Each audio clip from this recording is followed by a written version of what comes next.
On February 19th, 2013, Elisa Lam's dead body was found in a water tank on top of the Cecil Hotel after people were complaining about the strange taste of the water.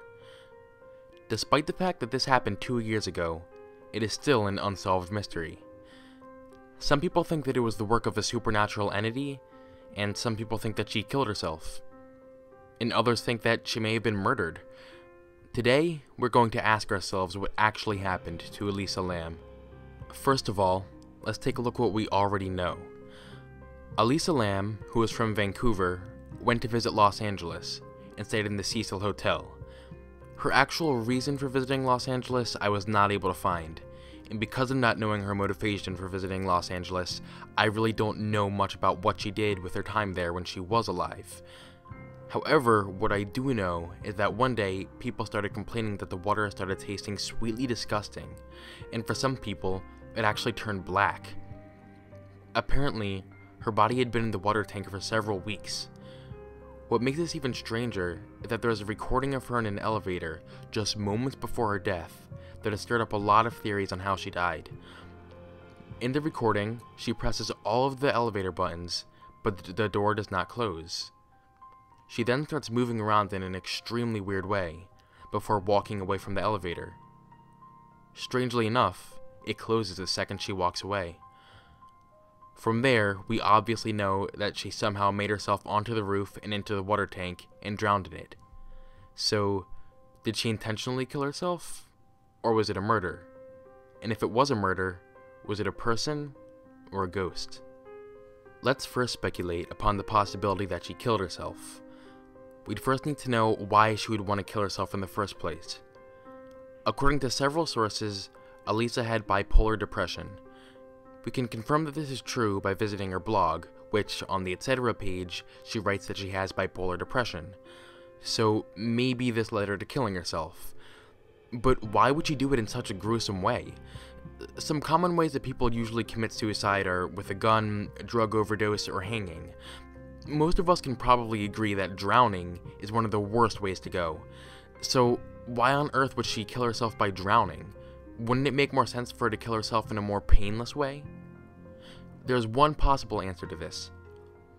Looking back at the elevator footage, her strange actions definitely stand out. Some people think this could indicate that she was on drugs, which might even explain why she crawled into the water tank in the first place. The only issue with that is that after the police did a toxicology test, they determined that there were no drugs in her system.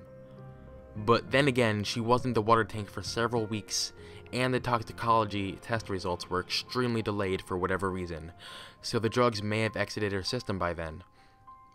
But even if she was on drugs or intoxicated, how could she have even gotten onto the roof? According to the hotel personnel, the doors were locked and rigged with alarms, so how could she have opened the locked door without triggering an alarm? And on top of all of that, how was she able to get into the water tank and then close it over herself? That would have been extremely difficult for a single person to do. There's really only one explanation I can think of for this, if she did kill herself. Maybe the doors to the roof were left unlocked, but the hotel owner just lied and said it was locked to avoid any legal trouble. But even that's a bit of a stretch. Really, there's just too many things that don't make sense here for her to have actually killed herself. So, that still leaves room for the theory that she was murdered. The first question we would want to ask in this case is who murdered her and why. A few people have really emphasized one of her posts on her blog, which reads, "I'm going out tonight. I really hope no creeper comes near me. Seriously though, those Italian and Mexican guys go after you strong. Show the slightest inclination and they hound you." So possibly on nights prior to her death, there were a lot of guys hitting on her, particularly Italian and Mexican guys. So I guess it's possible that someone could have been stalking her. Some people even theorize that she was drugged, which would explain her strange behavior on the elevator, but as said before, the toxicology test concluded that there were no drugs in her system. But if you look once more at the elevator video, it looks almost as if she's hiding from someone in the elevator. Maybe she's hiding from whoever's trying to kill her. And maybe at the end when she actually leaves the elevator, maybe she's told to come out by her murderer, or she's running away from the murderer. What makes this really frustrating, though, is that there's no video surveillance in the hallway, so we really have no idea if anything was out there. But even if she was murdered, it would have been extremely hard for whoever killed her to actually get her up to the roof and into the water tank, especially with the locked and alarmed rig door. So if she was killed, maybe it was someone who worked in the hotel who actually had access to the roof. And really, it's not too much of a leap to say that she was murdered there, because the Cecil Hotel actually has a record for murders occurring there, which I will mention later on. But if the Cecil Hotel was inhabited by killers before, who's to say that it doesn't inhabit any killers now? And last but not least, let's consider the possibility that this was the work of some supernatural force. Just a minute ago, I mentioned the dark history of the Cecil Hotel. It was infamous for being inhabited by several murderers. One of the most well-known ones is Richard Ramirez, who killed 13 people during a stay at the Cecil Hotel. In addition to the numerous murders that occurred there, it also became notorious for suicides. Maybe the ghosts of the people who died there are haunting the hotel. That could explain why Elisa was acting so weird in the elevator. Maybe she was possessed or something.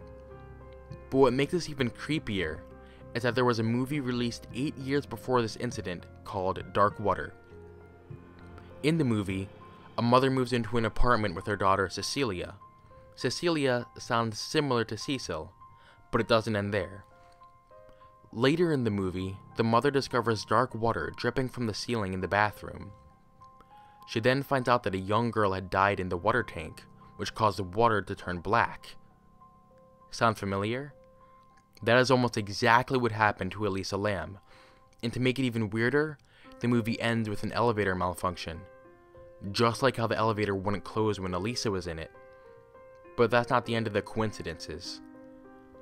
After Elisa Lam's death, there was a tuberculosis outbreak in the area, and the name of the test they use for those is called Lam-Elisa tests.